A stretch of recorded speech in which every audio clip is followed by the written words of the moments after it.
Good afternoon.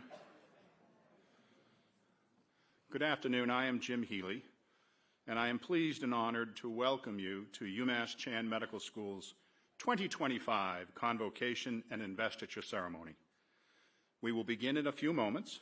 For the comfort and enjoyment of all our attendees, we ask that you now turn off all cell phones, pagers, and radios.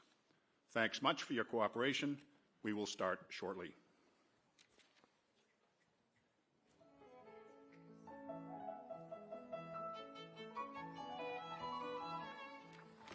Shortly as in now.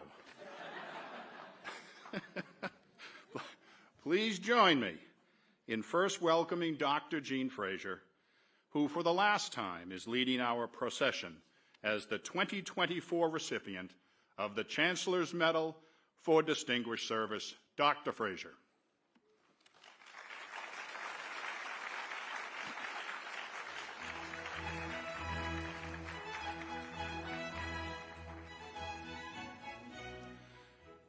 And now, please welcome our esteemed group of named professors, including the newest recipients of endowed chairs and the distinguished leadership of our UMass Chan campus.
Please go ahead and be seated. Well, good afternoon, and welcome to the UMass Chan Medical School 2025 Convocation and Investiture ceremony. For any of you who do not know me, my name is Terry Flott. I am the provost here at UMass Chan and the dean of the T.H. Chan School of Medicine. It has been my privilege to serve as provost for our amazing health sciences university, the only such public institution in Massachusetts, now in our 19th year. Convocation is a time for us to celebrate the accomplishments of our faculty. Indeed, in many ways, our faculty are our school. Everything else around us, the beautiful campus, the buildings, the labs, the classrooms, they're all tools through which our faculty accomplish the missions of the institution: education, research, service, community engagement, and patient care. Through the faculty, we benefit our students, our patients, and our community. We also welcome the family and friends of honorees and recipients, and in a special way, we welcome those supporters of the medical school, the donors who have made all of the endowed chairs that you'll hear about in the second half in the investiture possible. This is an extraordinary faculty, exemplified by our honorary degree recipients. We have, across the institution, beyond just them, though, are shining examples among the faculty of all three schools, whether they be nurses, physicians, scientists, and educators.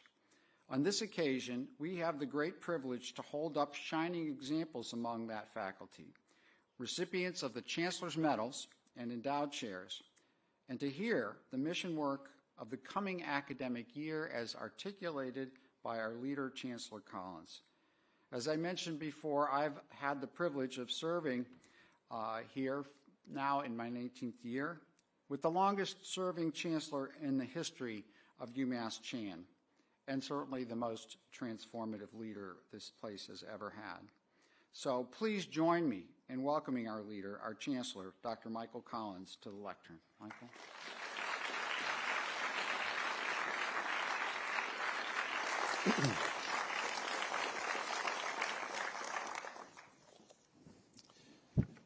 Good afternoon.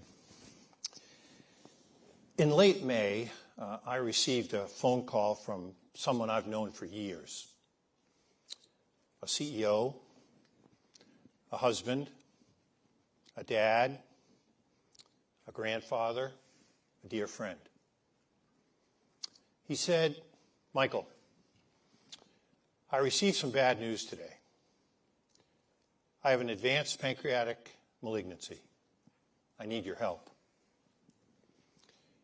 Needless to say, this was difficult news to hear and much more difficult for the patient and his family to process. Nevertheless, in his time of great need, I was able to assist him to assemble a team of clinicians and caregivers who could evaluate his case, assess treatment options, and then to evaluate whether or not there would be clinical trials for which he would be eligible. As I concluded this first of many calls with him, I encouraged him to take things one day at a time and to know that I, along with many others, would be with him and his family as they approach this challenging illness. Now, while this case did not have a happy ending, I begin with this story to provide a contrast with the experiences I had during the early weeks of the school year as I met with our new learners, now our junior-most colleagues. In each of those interactions, I benefited from and was bolstered by their optimism and encouragement. Imagine the amazing commitment that each of these learners has undertaken. Bright, talented, purposeful. The options available to these students were myriad. High achievers, accomplished in their studies, and determined to make a difference in their personal lives, they come to our medical school along their journey as future nurses, physicians, and scientists. Despite all the noise that they've had to encounter with the negativity that surrounds research and healthcare funding and practice, they matriculated here at UMass Chan to make a profound difference in the lives they expect to impact. With the unbridled energy they possess, combined with the brashness of youth, they step forward and make a principled statement that they want to be the next person who might someday answer a call from the person like the one who called me. They believe that their science, one day, could change the course of the history of pancreatic disease. They know that one day they shall be able to accompany such a patient and a family along the uncertain journey that a challenging disease diagnosis presents to one's future.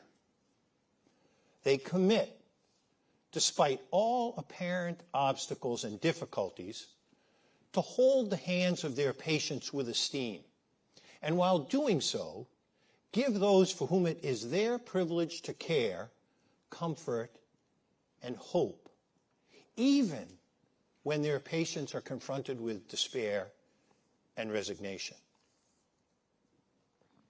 Now, I begin this day and this year by encouraging each of us to search through our memories and return to the day when we joined our respective professions. I urge us to rekindle the optimism that heralded those days, the idealism that created hopes, and the determination which suffused our every action as we came to the privileged positions we now hold.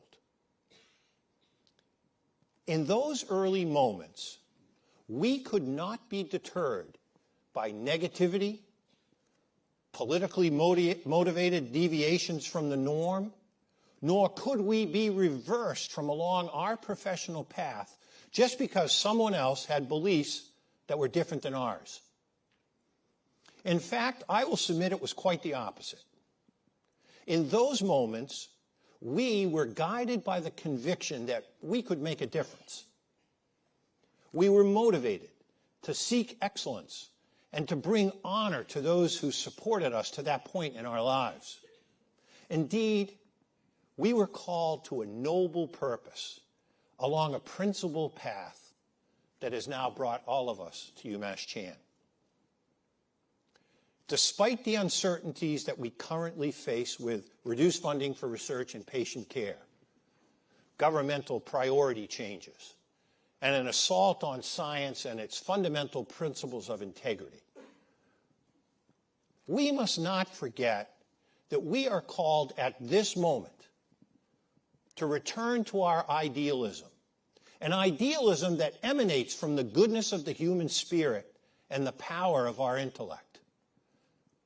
To let those who believe they could materially change what we have become and succeed in dismantling or destroying what we have built cannot and must not be something we condone. We are here in fulfillment of a calling. We are here as stewards of the future in response to the call of others who wish to join us in our professions. We are here to answer the urgent requirements of those in need. It's a privilege for the 19th time to welcome you at the beginning of a new academic year. Especially, I welcome the Vice Chair of the Board of Trustees and Chair of the UMass Building Authority, Mary Burns. And I welcome those of you who have made the extraordinary financial commitments that provide us with the resources and confidence needed to succeed in fulfilling our mission. We are most grateful for your generosity. Now, at the start of a new academic year, I have the wonderful pleasure to announce this year's recipients of the Chancellor's Medals for Teaching, Scholarship, Clinical Excellence, and Service. Now, as teaching is the heart and soul of an academic institution, let us begin with the Chancellor's Medal for Distinguished Teaching. An educator who has been described as dynamic, inspiring, admired, kind, dedicated, and beloved. One who has demonstrated an ongoing commitment to our institution and who has engaged learners in clinical problem solving and patient care in a more authentic and innovative way. That person is most deserving of this medal. And it's a privilege to present the 2025 Chancellor's Medal for Distinguished Teaching to Dr. Howard Sachs.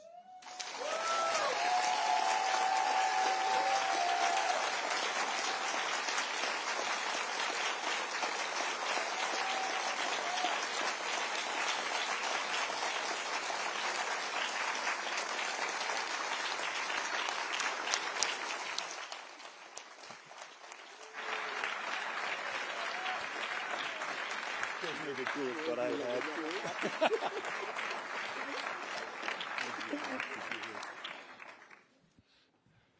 You said, you assured me this would never happen. Dr. Sachs, since the early 90s, you've been a committed educator, clinician, and colleague at our medical school. In your service to our learners, you have engaged in clinical problem solving and patient care in a most authentic and interactive way. Described as a quintessential partner and game changer, your creativity and commitment have positively impacted generations of learners and colleagues. Over so many years, people have described you as the best teacher in our medical school, amongst the most influential educators in the development of learners, and as relentless in perfecting your craft. Your ability to inspire your peers and students is perhaps best captured by the Lamar Suter Award for Excellence in Undergraduate Medical Education you received in 2022, and the Outstanding Medical Educator Award you've received 3 separate times, as well as the unmatched ability to bridge the often distinct entities of preclinical knowledge and medicine with a clinical realism that only the most seasoned physician and reflective educator can possess. So many of those who advocated for your selection of this medal commented that you seamlessly find space and time for humor and even joy in what for many of them was otherwise one of the most stressful aspects of their medical training. You have consistently inspired your students and motivated your patients, and in so doing, one observed that in your example, they witnessed the pursuit of perfection. Across the medical school classes and throughout the nation, you are well known for the series of lectures you created known as 12 Days in March, a learning tool to help learners prepare for the Step 1 exam. In the episodes I watched, I heard your exhortation to learners to love learning, to avoid the illusion of competence, to form and strengthen neural connections, and to appreciate metacognitive sophistication. To learn more, all of you should turn into his sessions and appreciate that a generation of future physicians will carry your teaching throughout their careers, and will have the tools and approach clinical problem solving with the highest levels of expertise and finesse. Dr. Sachs, as the recipient of this year's Medal for Distinguished Teaching, I invite you to present the 2026 Last Lecture, a celebration of teaching where all of us can benefit from your commitment to teaching as we become your learners.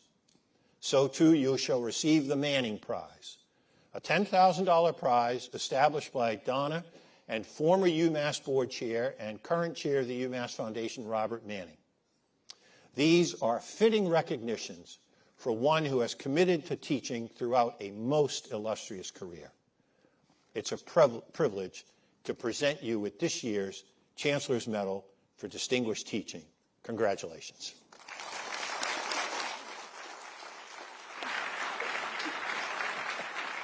How cool.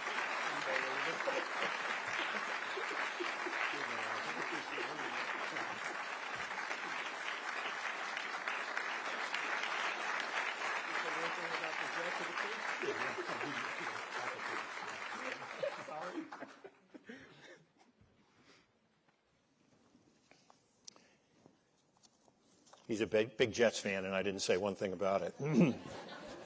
Class personified, Dr. Sachs, something you could learn something about, baby. Ours is an institution that is replete with superb and committed scientists. The research accomplishments of our faculty are known and respected across the globe. As a world-class medical school within our prestigious university system, we have been most fortunate to recruit exceptional scientists and clinical investigators to create a research enterprise that is regarded for its seriousness of purpose, collaboration, collegiality, and groundbreaking innovation. Each year, we recognize from amongst our great faculty one member whose research accomplishments bring distinction to our institution. This year's recipient has been described as a preeminent and widely recognized international leader, an outstanding mentor, and an investigator whose perseverance, dedication, expertise, and creativity to demonstrate the realization and promising impact on a broader spectrum of human disease. To know and respect such an outstanding colleague is a gift many of us at UMass Chan appreciates and now celebrate. Therefore, it's a wonderful privilege to present this year's Chancellor's Medal for Distinguished Scholarship to Dr. Guangping Gao.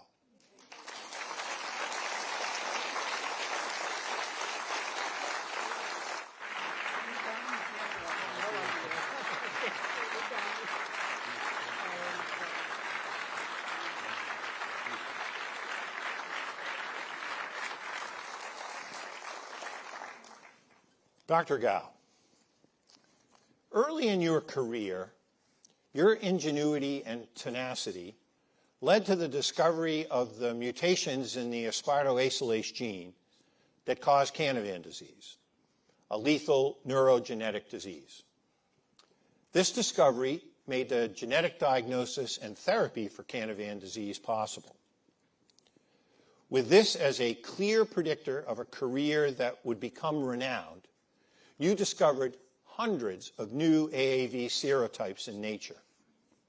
Many of these vectors could enter different types of cells more efficiently. Ultimately, through your outstanding research efforts, it was found that AAV9 could cross the blood-brain barrier. This discovery of diverse adeno-associated virus serotypes to deliver genes directly to the brain and spinal cord led directly to the first FDA-approved gene therapy for a fatal neurologic disease, Zolgensma, a breakthrough therapy for spinal muscular atrophy. Your groundbreaking work has been instrumental in reviving the gene therapy field and addressing many untreatable human diseases. In fact, your science has provided new hope for many of the children and families affected by the over 7,000 rare genetic diseases. Your career spans more than 3 decades of accomplishments and discoveries, with nearly 400 published papers, 6 chapters, 5 books, and 246 patents, and more than 500 patent applications. You have received numerous awards, served as the president of the American Society of Gene and Cell Therapy, and been elected a member of the National Academy of Inventors. Most importantly, you've been described as a first-class human being with a friendly disposition who is always willing to offer his expertise and counsel to young and established investigators alike. Guangping, as the recipient of this year's Medal for Distinguished Scholarship, I invite you to present this year's plenary lecture at our upcoming research retreat. This is a most fitting recognition for one who has made such a major impact on science and our community.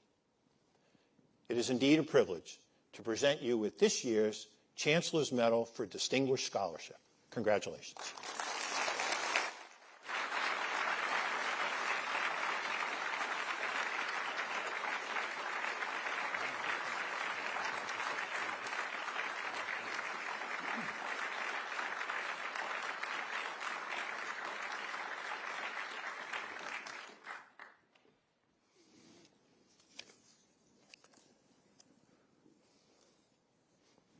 Each year, it's a special privilege to present a medal to a caregiver who has made a lasting impact on the lives of their patients. It's heartening always to read the words of a dedicated clinician's patients as they recount the many ways their physician has cared for and about them. This year's medal recipient has been seen by patients as a consummate, compassionate, and highly competent medical professional, collaborative colleague, and a leader, a dedicated clinician educator. Seen as humanistic, a tireless advocate for patients, and a brilliantly smart, clinically astute, and one of the kindest people ever met. This year's recipient is the very embodiment of what patient-centered, equity-driven, and evidence-based care should look like. Thus, it's indeed a pleasure to present this year's Chancellor's Medal for Distinguished Clinical Excellence to Dr. Ellen Del Papa.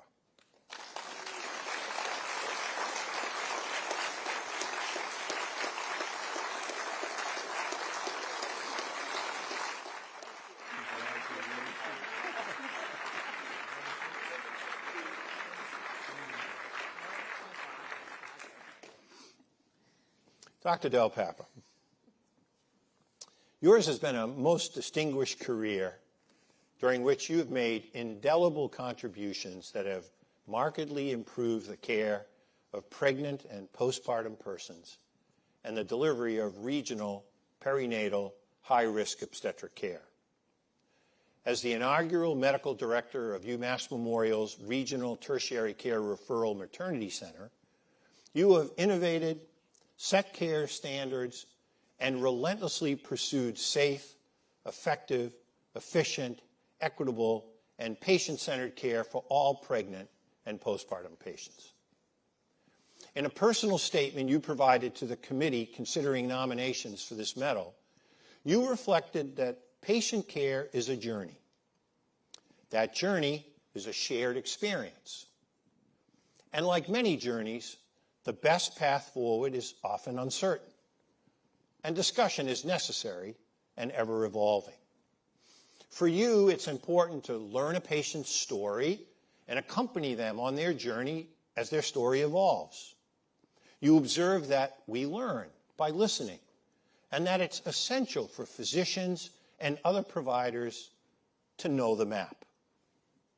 You conclude by observing that we need to be competent not only in technical skills and evidence-based knowledge, but also in compassion, cultural humility, and managing complicated systems around us to help us navigate for and with our patients.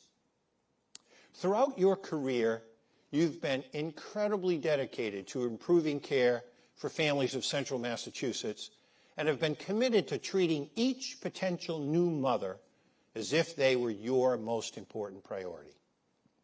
You realize that access to basic needs improves maternal outcomes, and thus you have run coat, hat, and mitten drives for Worcester elementary schools, organized an annual diaper drive for families in need, led cooking sessions for pregnant people, and led a walking group for both patients and staff that started and ended at a clinic for people who are pregnant and have diabetes. The patients who advocated for your selection commented that you practice clinical excellence guided by evidence-based standards. You engage in clear and respectful communication and shared decision-making. You bring compassion and emotional intelligence into your practice. You practice cultural humility and personalized, respectful care. You collaborate seamlessly with the broader care team, and you advance equity and understand the urgency of maternal health disparities. You have walked your patients through heartbreak and healing, always showing up with a steady hand, a compassionate heart, and an unwavering commitment to do right by your patients. Ellen, I invite you to lead the first-year class in the recitation of the Oath of Maimonides at the 2026 White Coat Ceremony for the newest of our medical school learners, a fitting recognition for one who has cared for so many with compassion, empathy, and concern throughout a career of distinction. It's a privilege to present you with this year's Chancellor's Medal for Distinguished Clinical Excellence. Congratulations.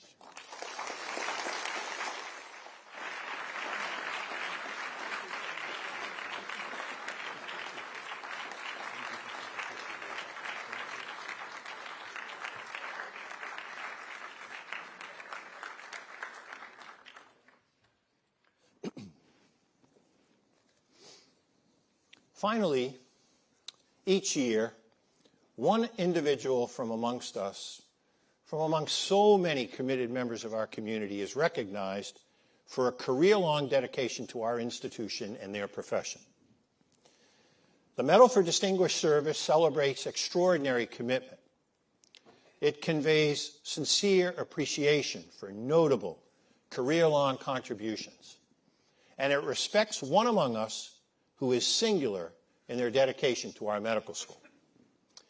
This year's recipient is known as an extraordinary leader who has steadfastly dedicated professional life to serving patients, department, faculty, medical school, health system, community, and discipline.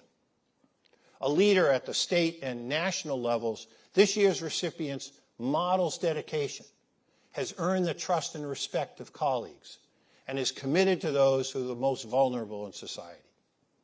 It gives me great pleasure to present this year's Chancellor's Medal for Distinguished Service to Dr. Gregory Volturo.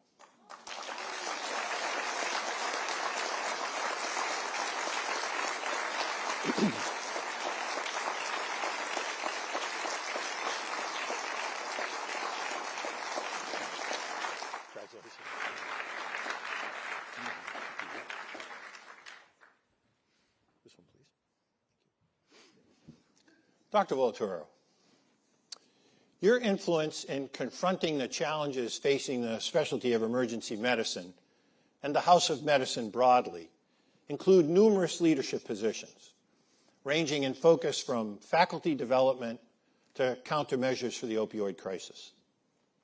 You've served in numerous leadership positions, both locally and nationally, specifically as a member of the Governor's Task Force on ED boarding, as well as a member of the Massachusetts Department of Public Health Board, now serving your second consecutive term, and as president of the Massachusetts College of Emergency Physicians. At UMass Chan, you have served our Department of Emergency Medicine in many ways and roles. Today it's its chair, and have created an incredibly rich and supportive academic environment, leading the department to its position as a perennial top 10 NIH-funded department, now 10 years running. It has been said that your tireless service to your faculty, residents, UMass Chan students, and to the institution as a whole is most extraordinary. Further, it's clear that you have imparted to many the greatest service one can do is to support the people who care for our patients. Indeed, your influence is broad and lasting, as you have the unique ability to help others reach their goals by enabling them to reach their full potential. Greg, given this impressive legacy of service to UMass Chan and the communities we serve, I would like to invite you to carry the mace at all university functions throughout this next academic year. This recognition is most fitting for one who has been such an outstanding collaborator and leader for our institution over so many years of service. It's a distinct and special privilege to honor one who has meant so much to our medical school community with this year's Chancellor's Medal for Distinguished Service. Congratulations.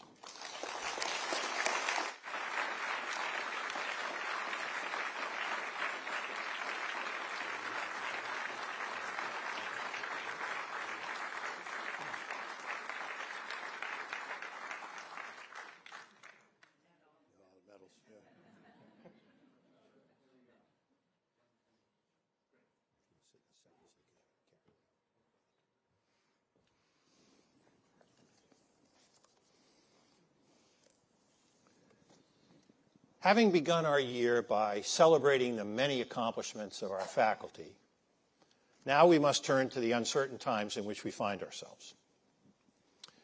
Since late January, we have faced uncertainty in the future of research funding, particularly from the NIH.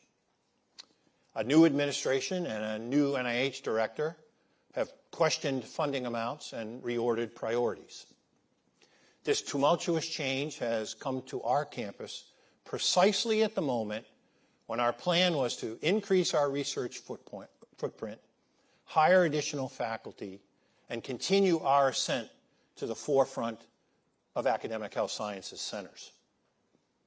Confident with our plans to enhance our research efforts and expand our clinical trials, we've been confronted by public sentiment that's been demonstrated a growing mistrust of science, specifically critical of efforts during our nation's response to the challenges of COVID.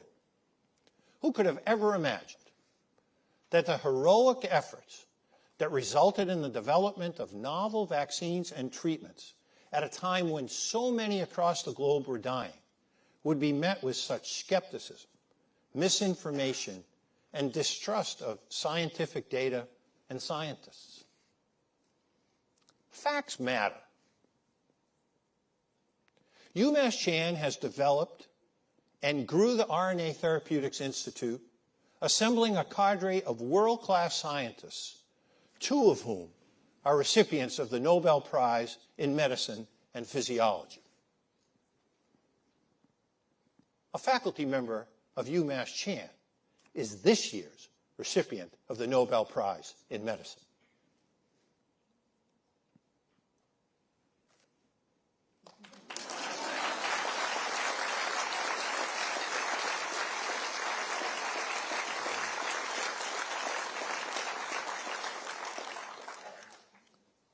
Our faculty now boasts 9 members of the National Academy of Medicine, 5 members of the National Academy of Science, 3 Howard Hughes investigators, and 2 recently selected Howard Hughes Freeman Hrabowski scholars.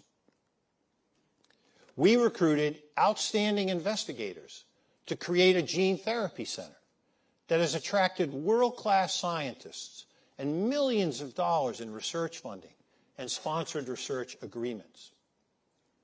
We built and opened another major research building and attracted funding from the Damari family to name that building, demonstrating their confidence in our commitment that the outstanding scientists we assembled would confront the challenges of neurodegenerative diseases and their clinical sequelae.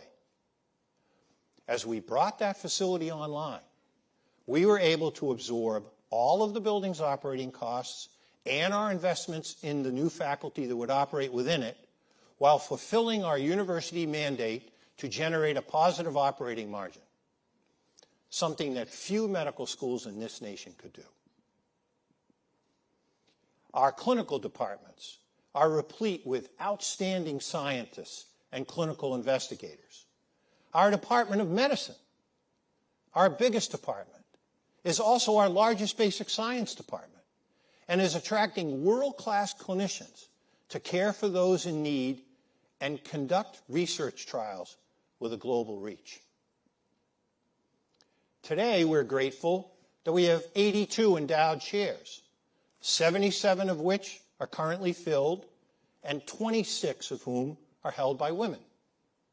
And soon, we'll celebrate the induction of 9 new recipient endowed chairs. We've had 9 years in a row with positive operating margins. In the last 6 years, we have generated a surplus of $25.2 million over and above our 2% required operating margin. We have $100 million in a fund that was established following the monetization of intellectual property created by our faculty. We have $278.4 million in a quasi-endowment fund. We have $354 million in endowment and another $237.6 million in operating cash. Additionally, we have increased net assets by greater than $147 million from $895.9 million in FY21 to $1,043.5 million in FY25. I recite these facts to be sure all know that this medical school is financially stable and prudent with its financial management.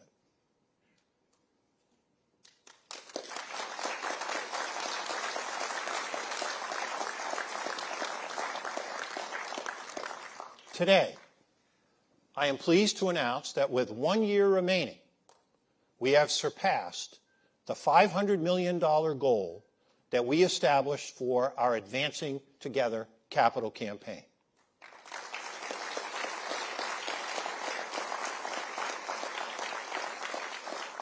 This is an extraordinary accomplishment for an institution that, as recent as a few years ago, was not well known to the philanthropic world, but now has earned its place as a destination for generous philanthropists.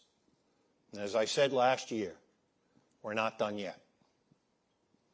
4Health Consulting, with an incredible team of committed and talented healthcare leaders and consultants, continues to provide our medical school with funding that allows us to further our mission.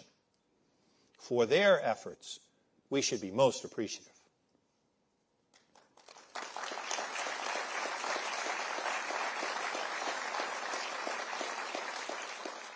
I am most grateful, as should all of us be, that we have a governor who understands the importance of this state's medical school and who is working tirelessly to identify funds that will allow us to provide bridge support to our research efforts.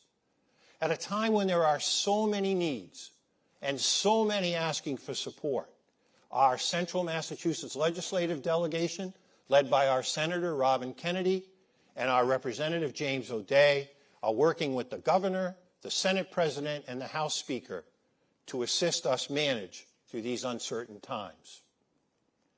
Our congressional delegation gets it. They are ardent advocates for our medical school, led by our Congressman, Jim McGovern, and with the leadership efforts of Senator Markey, Congresswoman Trahan, and Congressman Auchincloss. They are working diligently to assure that funding that has been appropriated to the NIH by Congress will be faithfully dispersed and administered by this administration. Now, I'm fully cognizant of the fact that we have had to ask some members of our community to leave because the funding we experienced has not materialized. Such consequential decisions have real implications, and I am disappointed that those actions were and are necessary. Each person who is employed by UMass Chan makes an extra effort to help us fulfill our mission. While the immediate future will continue to challenge our operations, we must plan for a new day when funding becomes more plentiful and when we can return to the ambitious plans that we established to grow research, teaching, and community service. To our learners, particularly our graduate students, know that we are committed to your success. To those in nursing, be assured that we need your talents and intellect. To our medical students, and particularly those at our outstanding regional campuses, we know that the medical profession sees you as the best of us, as you are the promise of our future. To our community, we're grateful for your support and privileged to have the opportunity to care for and about you. To our principal affiliate, UMass Memorial Health, we know that times are not easy as the clinical responsibilities you have assumed continue to grow while funding is more uncertain than ever. Together, we are a formidable force for good, and together, we shall endure through these challenging times to emerge stronger and more united than ever.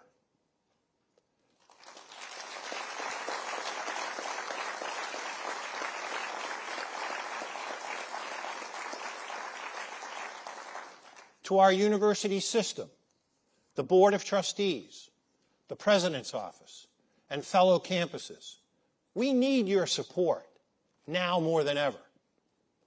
We are most proud when you rightly and consistently refer to us as the crown jewel of the UMass system. By working together, let us ensure that this jewel remains bright long into the future.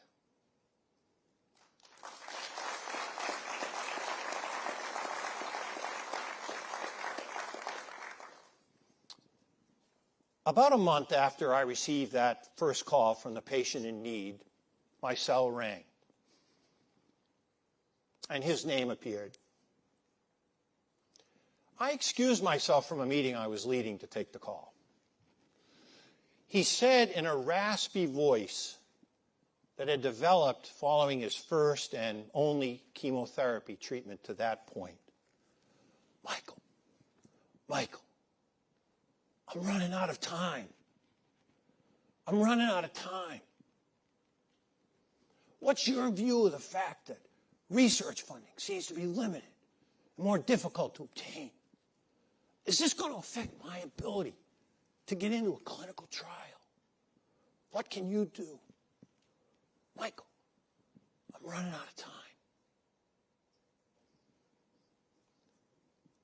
This call continues to haunt me. He was running out of time, a time he would never reclaim. Shortly after this call, I redoubled my advocacy efforts to attempt to right the wrong that has reduced funding to support biomedical research. Frankly, I knew nothing we would do would help this patient, as he was truly running out of time. But I have told that story repeatedly and urged those in positions to help, to step forward, and to make a difference. This is no time for pandering to the complacent or being passive. Our nation's biomedical research enterprise is the envy of the world. This faculty is the envy of academic health science centers across the globe. Now is the time for action, support, grit, and determination. Now, for a very different reason, I am running out of time. But be assured, with every minute I have remaining as your chancellor, I shall be your most vocal and forthright advocate. You are too important to this Commonwealth and this world. You are very important to those who need your care, your science, and your thoughtfulness. You are essential to a successful future for our professions. Most importantly, you are too important to me for it to be otherwise. Now, by sticking together in fulfillment of our calling, we can advance together to the promise of an ambitious future in service to those who need us most.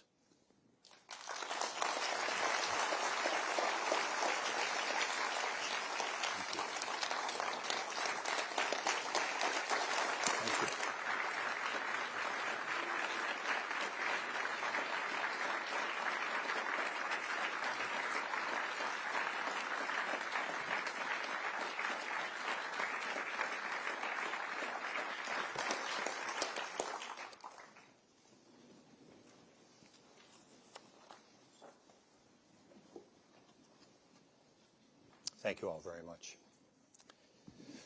We turn now to our 24th investiture ceremony, during which we will present to some of our most accomplished faculty endowed chairs and recognize the visionary support of our donors who make these valuable endowments possible. We have 9 stellar faculty members to formally recognize with endowed chairs. These standard bearers of excellence join an august group of professors whose ranks have swelled in recent years.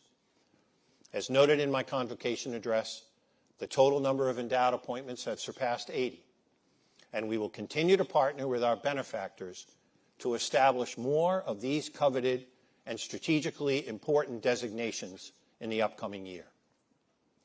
Now, given the number of faculty honorees to be recognized, We'll invest 6 faculty members during this ceremony and the remaining 3 this evening. And so let us begin. We will commence with the ceremony by investing Dr. Terence Flott as the inaugural Elizabeth Chair for the Dean of Medicine. Dr. Flott and Mr. Jacques, would you please join me at the podium?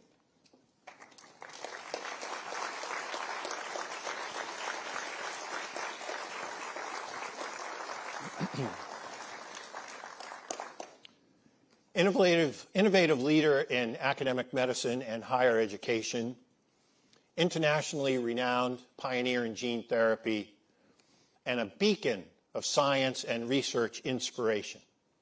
Terence R. Flott, MD, Executive Deputy Chancellor, Provost, and Dean of the T.H. Chan School of Medicine, UMass Chan Medical School is proud to name you the inaugural holder of the Elizabeth Chair for the Dean of Medicine.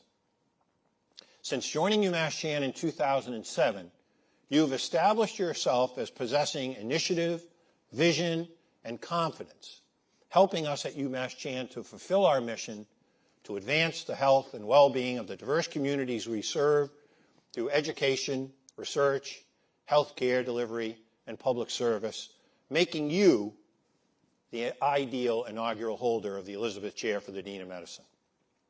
You have spent your career conducting groundbreaking research, most recently investigating the use of gene therapy for rare genetic diseases, including alpha-1 antitrypsin disease and Tay-Sachs disease. You are editor-in-chief of gene therapy's oldest journal, family, Human Gene Therapy, and president of the American Society of Cell and Gene Therapy.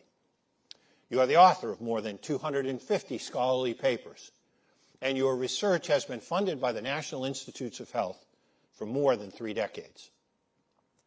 Under your leadership as Dean of the T.H. Chan School of Medicine, class sizes have increased from 103 students in 2007 to 233 students this fall. Under your supervision, the medical school opened 2 regional campuses, UMass Chan Bay State in Springfield in 2015 and UMass Chan Leahy in Burlington in 2024. You have spearheaded the establishment of departments in dynamic fields such as bioinformatics, RNA therapeutics, systems biology, gene therapy, and digital medicine. Your tenure as Dean and Provost has been marked by this university's transformation into a world-class hub for cutting-edge research and new clinical trials. As one of the nation's longest-tenured medical school deans who has had a profound impact on the UMass Chan community, it's a privilege to appoint you as the inaugural holder of the Elizabeth Chair for the Dean of Medicine at the University of Massachusetts Chan Medical School. Please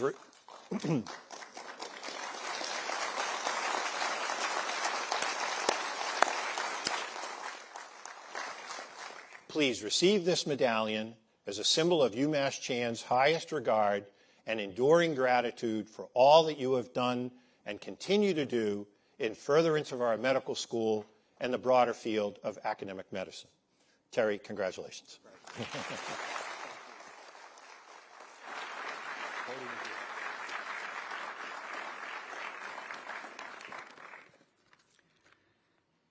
Thank you, Chancellor.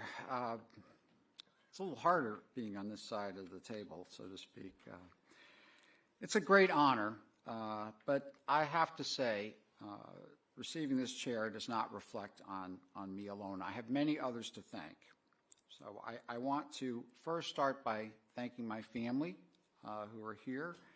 Kai and Jesse, you and Lindsay are truly the best support I could ever have. I know you have sacrificed a lot. I know you've had to endure all the stress I've brought home from work over the years, and boy, you guys don't know the half of it. So thank you for sticking with me. I love both of you. I want to thank my whole senior advisors team, the vice provosts and senior associate deans, my office team, Kristen Mackey and Kim LaPearl, and my partners in leadership, the department chairs, the other executive vice chancellors, which include John Linstead, Lisa Colombo, and Parth Chakrabarty. It's been a great team, to be a part of. And I want to thank you, Dr. Collins, for supporting me in my work as Dean for nearly 19 years now that we've served together. I am still taken aback when I think about how much the school has been transformed since you took over in 2007. 4 new buildings, 2 regional campuses, naming donations for the new research building, but even more so for each of the 3 schools and for our Health Sciences University as a whole. Truly remarkable. Due to your efforts, the number of endowed chairs has increased from 26 in 2007 to 82 at the present time. After all of that, you did not have to create a chair specifically for the Dean of Medicine. But I am very grateful that you partnered with Nicholas and Natalie Jock to do just that. So I saved my last thanks to express how deeply grateful I am to the Jock family, Nicholas, and Natalie, and Thomas. Your generous donation will help support deans of our School of Medicine in perpetuity. What is particularly meaningful, though, for me, is that you name the chair in honor of your late daughter, Elizabeth. It is admirable, of course, that you've channeled the impact of that tragic loss into this gift. But for me personally, it is particularly meaningful. As a pediatrician and a pediatric physician scientist, my career has been dedicated to improving the health and well-being of infants and children. Whether it is in my clinical practice, in my research, in my advocacy work, locally or nationally, and I can promise you that I will do my best to continue making an impact on the health and well-being of children. And it will be an honor to do that in Elizabeth's name. Thank you.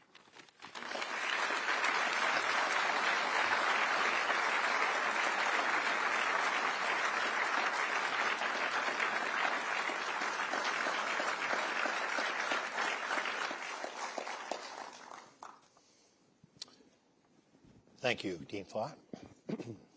Now I'm delighted to invest Dr. Craig L. Peterson as the inaugural Elizabeth Chair 1. Dr. Peterson and Mr. Jock, would you please come forward?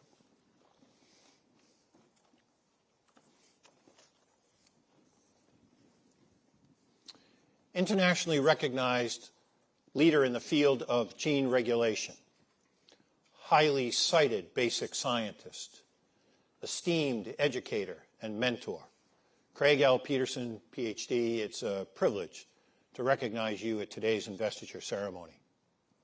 Your groundbreaking work on chromatin remodeling enzymes and the biophysics of chromatin fibers has laid the foundation for the international field of chromatin biology, with major implications for understanding the role of chromatin in gene regulation, genomic stability, and cancer.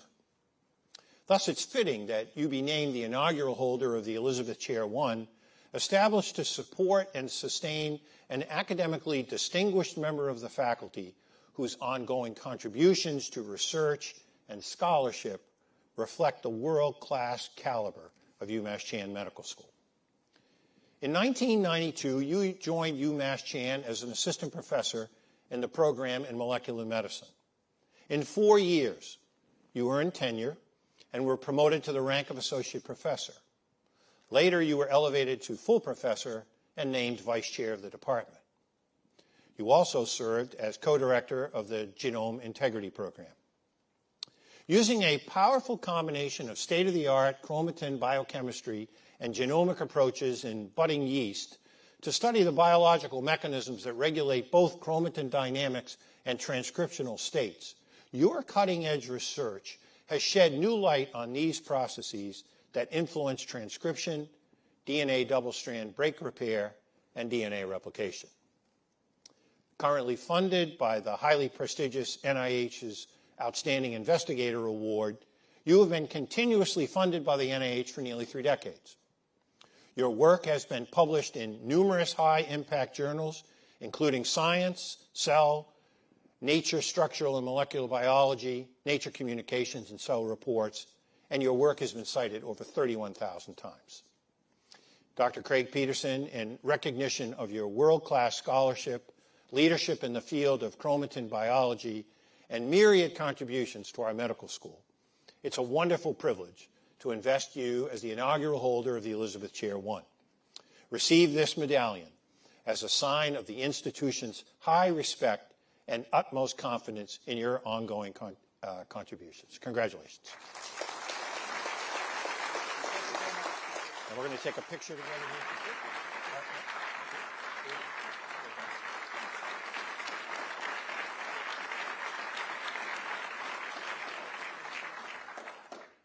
Well, thank you, Chancellor. That was quite the summary. I think I want a transcript of that so I could use that later for something. So it's quite an honor, really, to be chosen, as a holder of an Elizabeth Chair. Really, an endowed chair is not something you anticipate when you start your research group, and it's been a while for me, but certainly to me, it's one of the highest honors one can achieve as a faculty member, certainly here at UMass. So I want to start by thanking Natalie and Nicholas Jacques for their generous contribution to the medical school that made this chair possible. And you have my commitment that we will continue to push our research, forward to, hopefully more, important breakthroughs in science that might lead to medical breakthroughs.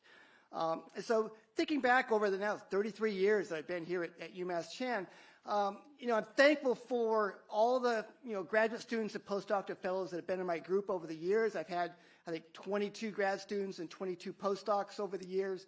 And, when you think about, people in your lab, I think other PIs and group leaders can attest to this. You think of your research group really as kind of an extended family, right? It's like another family, but it's a family where, members come and go in groups every 5 or 6 years, right? So they're coming and going, but you're basically watching them grow into accomplished independent scientists, much as I watch my own kids grow into adulthood. And it's really, it's been their intellectual curiosity, their work ethic that basically takes, sometimes my crazy ideas and translate them into advances and scientific breakthroughs that have really, kept us at the forefront of our field for now 30-some years. We're still relevant. That's pretty awesome. So I'm really thankful for them and their efforts. And we certainly couldn't do it without. I should also mention, too, I've had the same lab manager for 26 years, Kim Crowley, and I'm very lucky that she's still in my group, and I wanted to make sure I gave her a call out today as well. So thinking about our work over the years, our work is really, solidly basic science, as Chancellor Collins mentioned. And we do all of our work in mostly budding yeast, and we do biochemistry and classical genetics and interested in chromatin and gene expression and so forth. But, early on, those basic science studies led to the identification of a novel enzyme that then turned out to really be a spearhead to launch the modern epigenetics field. And the human counterpart of that enzyme, we now know, is affected in 20% or more of human cancers, and it's now a novel therapeutic that's being developed by many biotech companies in Boston and elsewhere. So here's a great example of solid basic science. We want to understand how things work, leading to a potential novel therapeutic and medical discovery. And so I want to thank Chancellor Collins and Dean Flott and my chairs in molecular medicine, Mike Check and now Roger Davis, for really establishing and maintaining the collaborative research environment at UMass that's really supported and nurtured basic science on campus. Because I think they also know that basic science is where a lot of our medical discoveries and breakthroughs come from. And all I can say is let's keep that commitment going to the future. Thank you.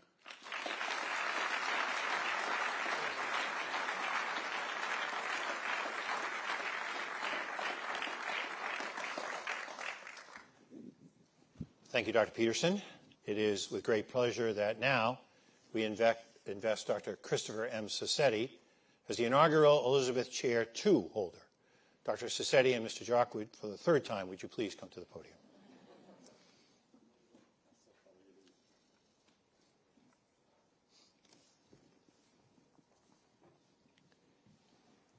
An outstanding microbiologist, committed educator, and internationally recognized researcher, Christopher M. Sassetti, PhD, it's a privilege to recognize you at today's investiture ceremony. Tuberculosis continues to be a major public health scourge, responsible for more than 1 million deaths each year. Given your preeminence in the field and your work's global relevance, your tuberculosis research program indeed has brought great distinction and renown to UMass Chan. Since joining our community in 2004, your lab has focused on the application of new genetic approaches to better understand tuberculosis disease progression with the goal of developing more effective interventions. You have mapped out the reciprocal changes in gene expression between Mycobacterium tuberculosis and its human host, and how this interplay affects host resistance, immune evasion, TB pathogenicity, and pathophysiology of the disease.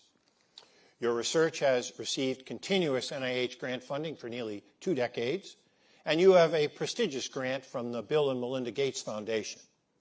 With 123 publications, 3 patents, and nearly 20,000 citations to your name, undoubtedly you are a leader in the field of tuberculosis research, and you have helped position UMass Chan as a global center of excellence in tuberculosis research. Within UMass Chan, you have actively and continuously contributed to the Morningside Graduate School of Biomedical Sciences academic mission by serving on a multitude of committees, leading the microbiology course for medical students, and serving as a sought-after mentor for PhD students, postdocs, and junior faculty. Dr. Christopher Sassetti, in recognition of the sustained contributions you have made to advance the field of tuberculosis research and to enrich UMass Chan's learning environment, I'm privileged to invest you as the inaugural holder of the Elizabeth Chair II at the University of Mass Chan Medical School. Receive this medallion as a demonstration of our genuine commitment to support and advance of your academic career. Congratulations. Congratulations, Chris.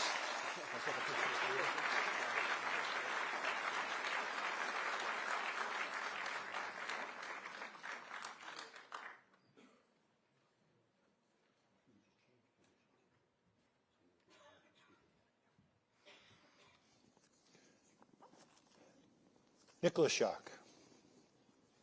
UMass Chan Medical School warmly welcomes you at this, our 2025 investiture ceremony. You and your wife, Nathalie, who is unable to join us today, were first introduced to UMass Chan Medical School as parents of a student in our School of Medicine. As a chief investment officer for a large investment firm, you've developed well-honed instincts for identifying worthy investments. This approach, I am sure, extends to your philanthropic investments as well. Impressed with the quality of the medical education your child is receiving here, in 2024, you made a decision to establish an endowed scholarship for a medical student with demonstrated need. This gift was not a last act, but a starting point. Having the opportunity to visit over dinner with you and Nathalie, I discussed with you institutional fundraising priority areas, particularly related to supporting faculty and their research. The very next day, you signaled your family's intention to make a much more substantial investment in our medical school and to forge a much more public and permanent association with UMass Chan by establishing not 1, not 2, but 3 endowed chairs to support most deserving faculty members. Yours is an amazing demonstration of generosity and support for this Commonwealth's world-class public medical school. Given that you are medical school parents, your gift carries with it even more meaning and impact. Similar to the endowed scholarship you and Nathalie established, you have decided to name these 3 new endowed chairs in memory of your eldest child, Elizabeth, who tragically passed away at a young age. Please know that through the ongoing efforts and contributions of Drs. Flott, Peterson, and Sassetti, we will strive to honor Elizabeth's legacy and your incredible generosity. On behalf of a most grateful institution, Nicholas, please accept a shadow box containing the 3 Elizabeth Chair medallions as a token of our heartfelt appreciation for partnering with us to support our world-class faculty. Indeed, all of us thank you.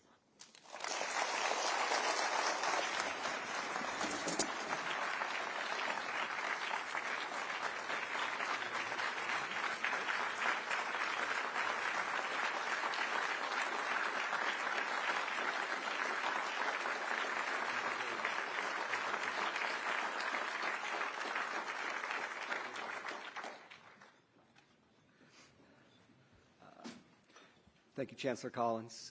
It is, of course, a tremendous honor to be the recipient of the Elizabeth Chair this year. As you heard, my lab studies tuberculosis, which is a terrible disease that sickens millions every year and really preys on the most vulnerable of us, the poor and young children.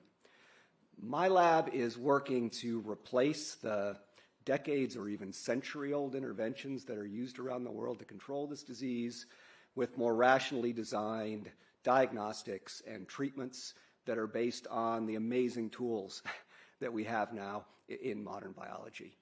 And it's an incredibly exciting time now in our field because we're really starting to see the fundamental advancements and insights from the research lab being translated into treatments that are saving lives even in really resource-poor settings.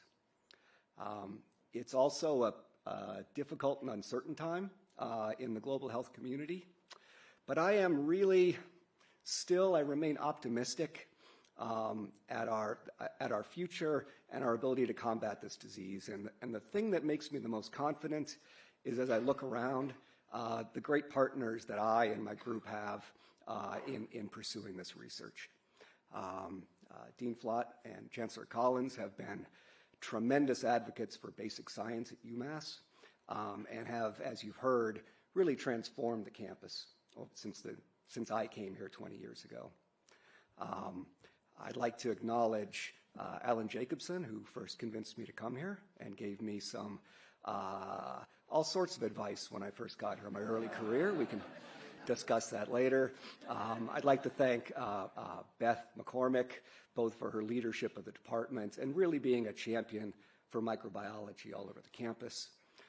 And of course, I need to acknowledge the people in my lab, the students, the postdocs, the senior research scientists, as well as all our collaborators around the world who have really done the work that's being recognized today. And I'd like to take, obviously, a particular time to thank and welcome the newest partner in our work, the Jacques family. We will use this gift to further the work in our lab, and I think just as importantly to assist in training the next generation of scientists and doctors who will meet and solve the same challenges that we're going to see tomorrow, or similar challenges. And of course, the partners that have been with me longest are my family, and I'm really thankful that members could come today. I'd like to acknowledge my father, Bob, who worked his way through engineering school, so I could feel confident in looking at 10 plus years of postgraduate education with an unclear job at the end and say, yeah, I think I'm going to do that. I'd like to thank my brother Steve for keeping me sharp and never letting me get away with a lazy argument in a conversation. I appreciate that. And of course, my wife, who supported me and our family through all of the long hours and the long trips that it took to get here. So thank you, Carter. Thank you.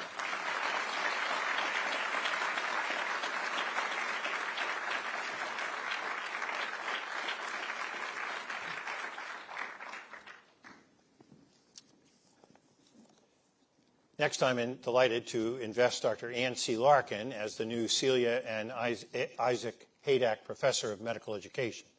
I would ask Dr. Larkin and Dean Flott to please join me at the podium.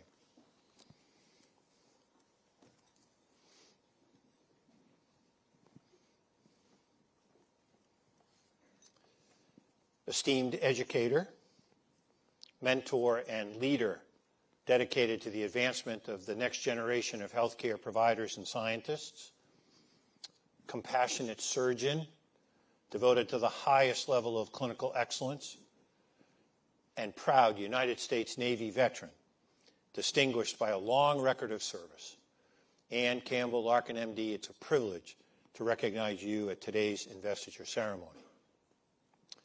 A music major and aspiring Broadway star as an undergrad at the University of Missouri, you instead chose to pursue a career in medicine instead of music, attending the Columbia University College of Physicians and Surgeons for your medical degree, and then enrolling in the U.S. Navy.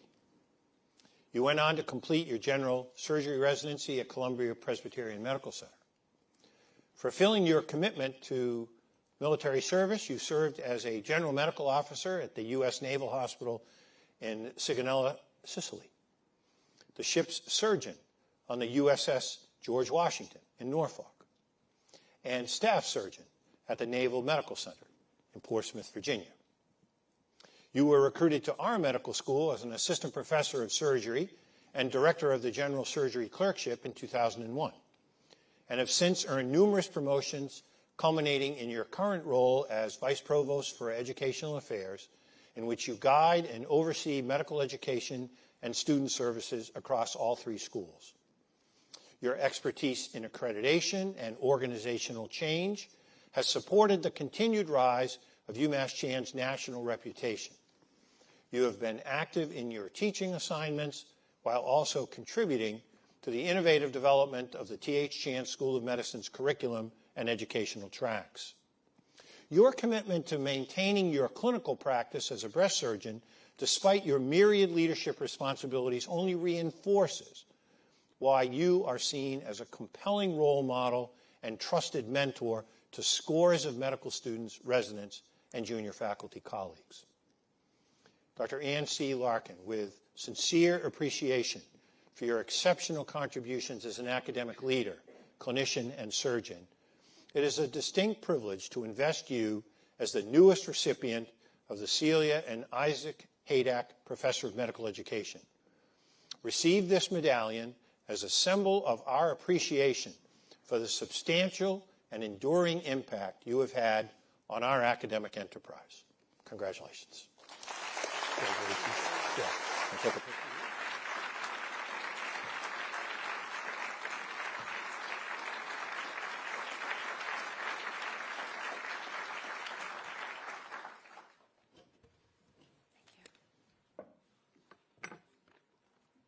Thank you all so much. And for those very kind words. You took one of my stories away from me, though, about the music major. It is not lost on me, though, how very fortunate I am to have worked here during the Chancellor's time at the helm. You have truly transformed our institution, and we are all so grateful for that. I also want to recognize the impact that the Provost has had on my journey.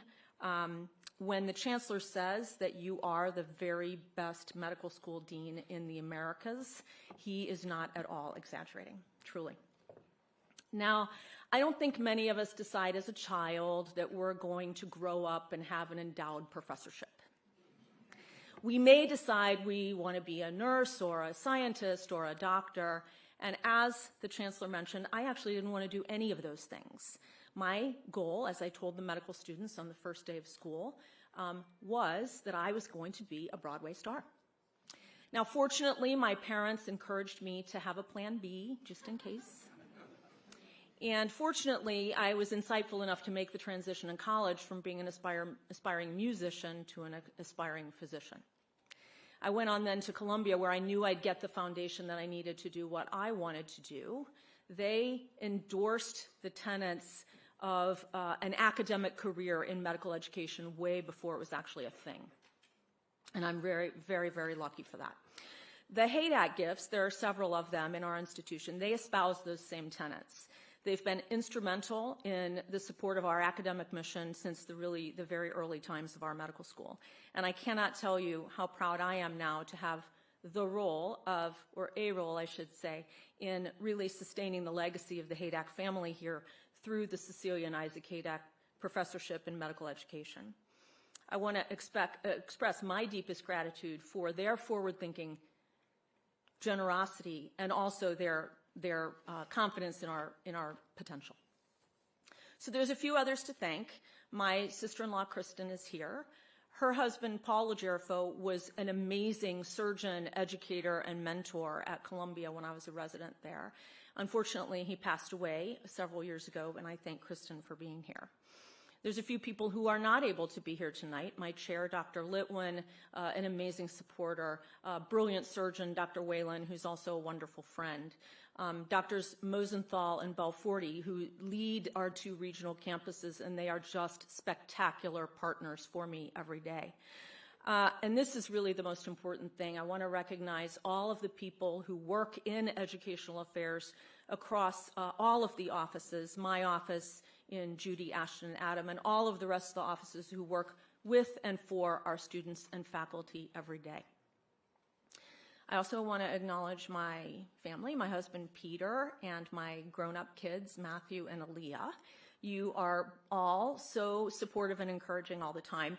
Peter in particular, he's taught me a lot of things, but one of the things that he has taught me is that there isn't just black or white.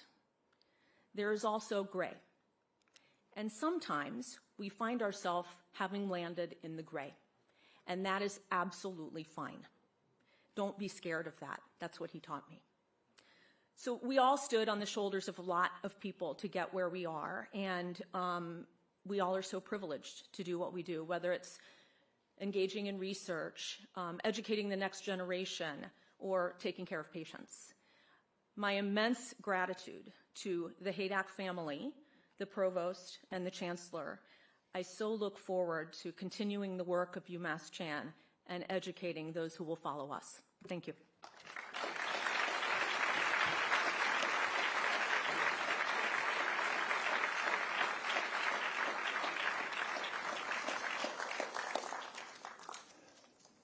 Thank you, Dr. Larkin. It's with great pleasure now that we invest Dr. Kenneth L. Rock as the UMass Chan Medical School Chair in Biomedical Research. I would ask Dr. Rock and Dean Flott to join me at the podium.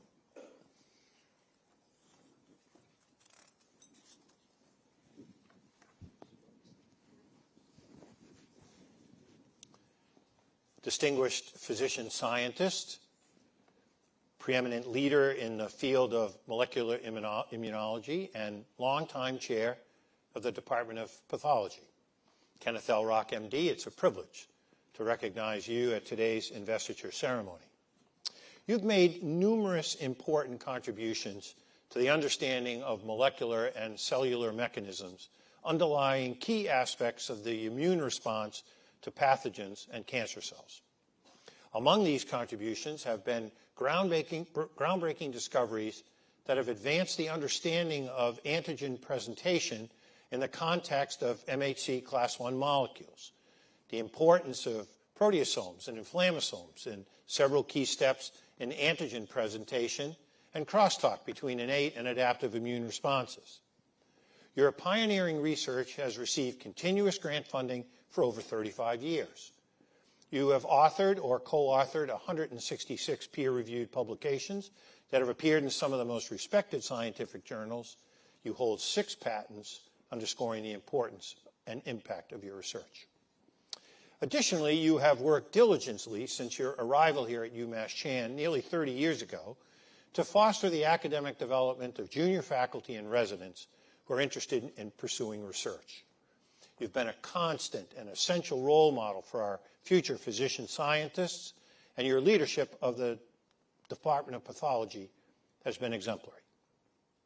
Dr. Kenneth Rock, in recognition of the tremendous respect we have for you and the commitment you have made to the field of pathology in the UMass Chan community for nearly 3 decades, it's a privilege to invest you as the inaugural holder of the UMass Chan Medical School Chair in Biomedical Research at the University of Massachusetts Chan Medical School.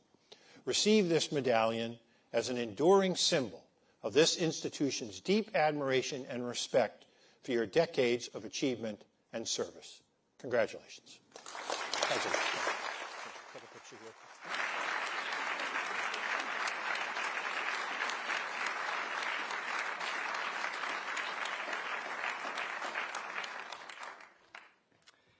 Thank you very much, Chancellor.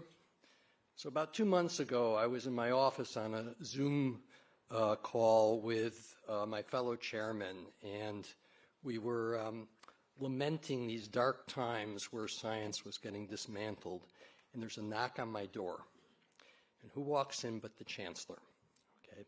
Now, I've been conditioned since I was in grade school to know that when the principal shows up to see you, you are in trouble, right?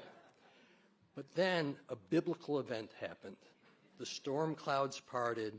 This ray of light came down as the chancellor tells me that the school had raised the funds to bestow me with an endowed chair. And I have to say that day got a lot better. So I really want to thank Chancellor Collins and Provost Dean Flott for raising the funds and bestowing this honor on me. It's really appreciated. So I also want to thank my darling wife, who's sitting back there. She's really a candidate for sainthood because for her career, she has spent her career treating handicapped children and infants while having to put up with a husband who is totally distracted and a workaholic. My daughter Allison, who flew in from LA here for this, saw this process and came to the conclusion that you have to be crazy to take a career in science. She's probably right. But she couldn't escape her genetics, like most of us. And although she made a different career choice, she had the genes for creativity and for workaholism, if that's a word. And her father has come to the conclusion that you probably also have to be crazy to be a Hollywood writer, right, which is her chosen career, and I'm very proud of. So how did I get here? I need to thank a number of people. When I was in medical school, I really thought I was going to be a general practitioner, and that was until I got bitten by the bug of scientific exploration. So John Kapler and Pippa Merrick, who are distinguished immunologists, introduced me to the field of immunology and its wonders. This really led me to dedicate my professional career to trying to understand how the immune system can detect and deal with cells that have gotten themselves in trouble. So they've gotten virally infected, they've become malignantly transformed, or they've gotten injured. And so this led me, after medical school, to pick a residency and also to pick a postdoctoral fellowship, which I did with Baruch Benazarev, Nobel laureate at Harvard Medical School. And then I stayed on at Harvard Medical School for 16 years until Aaron Lazar, who I also have to thank, recruited me here to be chair of pathology. I also, in terms of my accomplishments and joy in science, have to acknowledge and thank all the trainees that have been in my lab, both past and present. It is really through their efforts they've made really significant contributions to any of the success that I've had in the laboratory, and so they need to be acknowledged. So I think I'm probably at or a little bit past my 3-minute allocation here. So again, I just want to really thank the Chancellor and Provost Dean for bestowing this honor on me. I'm very grateful and humbled by it. Thank you very much.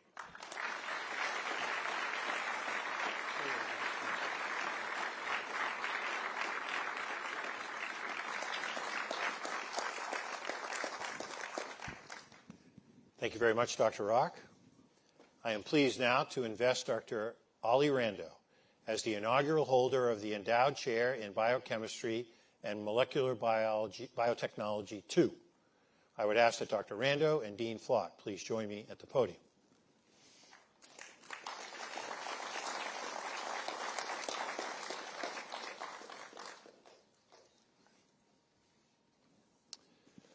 Global leader in the field of biochemistry and RNA biology, and groundbreaking researcher who has made seminal contributions to our understanding of how epigenetic inheritance is transmitted across generations. Dr. Oliver J. Rando, it's a privilege to recognize you at today's ceremony.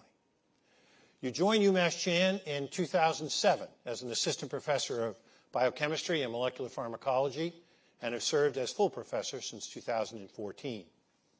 Exploring the molecular basis from 2 well-known epidemiologic studies suggesting that parental diet influences the health of offspring, your meticulous basic research provided among the first reproducible biologic evidence to rule out the possibility that social and economic factors or differences in the DNA sequence contributed to these study results. Your work instead strongly suggested that environmental cues influence genes in mammals from one generation to the next, and implicated epigenetic inheritance as a significant factor to changes in genes' function. Your work has shown how tRNA-mediated mechanisms of gene regulation, as well as patterns of gene regulation in early embryonic development, can influence epigenetics.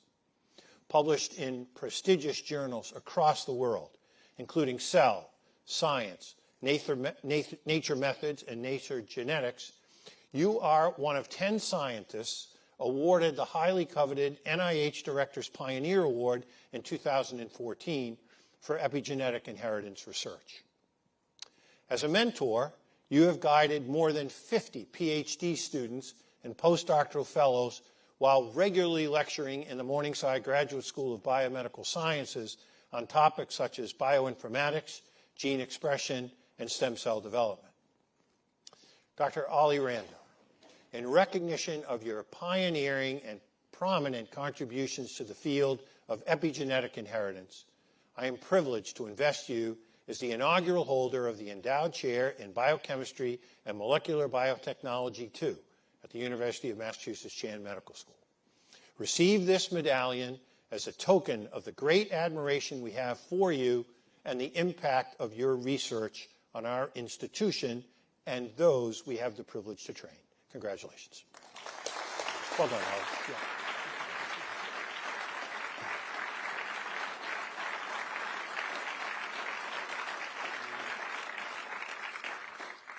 Okay, so I may be the last thing standing between everyone and the reception, so I'll be quick. And I will say, for those of you who know me, I know I clean up well, I just choose not to do it. Okay, so I guess the other joke to make here is, was it Anne Larkin who said, you don't grow up thinking you're going to be a chair? So my father was the Gustavus Adolphus Pfeiffer Chair at Harvard Medical School, so I did grow up thinking I wanted to be a chair. That was my goal. Here we are, I'm done. Okay, well, so what can I say? You know, UMass has been my family for 20 years in sort of figurative ways, but quite literal ways. I want to acknowledge my wife, Felicia Chu, who is the chief of epilepsy here, who's been my, my rock and my stability through all these years. I've worked with like half or a third of the people in this room. UMass has been one of the most collaborative places. It's certainly the most collaborative institution I've ever been, and that's really the most special thing to me about this place. And then I think I'm in kind of a special position here because, you know, when a PI wins an award or something, they always say, well, you know, it wasn't me, it's all my trainees, and that's completely true. Like, I don't have anything except like a charming delivery style and a couple ideas. But my lab is here, so I actually want to take the rest of this time to ask you guys to stand up. Poonam, Pablo, everyone else.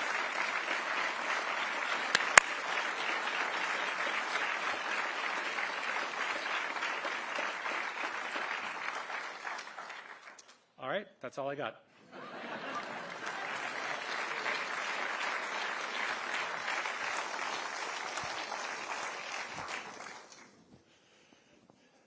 Thank you very much, Dr. Randall. We look forward to formally investing Drs. Gregory, Lemon, and Thompson later this evening. Ours is a most special community defined by a collaborative spirit and characterized by individuals who excel in their endeavors, whether in education, research, patient care, or philanthropy, as in the case of our generous donors. The support of our benefactors is most vividly demonstrated through our august group of named professors whose ranks continue to grow in size.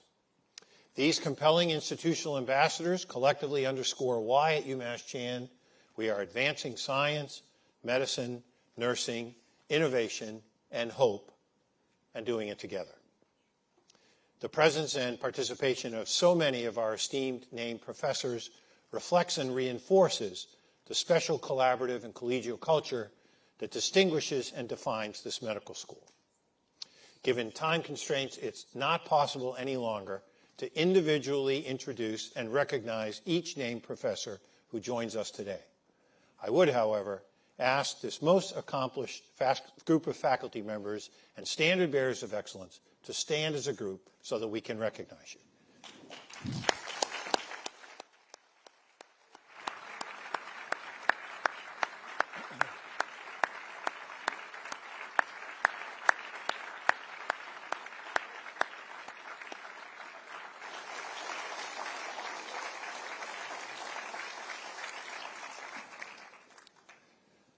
Now I would ask Dr. Gregory Volturo, the recipient of this year's Chancellor's Medal for Distinguished Service, to come forward to lead our recessional. I would ask that all remain seated until our endowed chairs and medal winners have recessed out. Thank you so much to each of you for being here this afternoon, and congratulations to all of our newly invested faculty. It's heavy, one thing.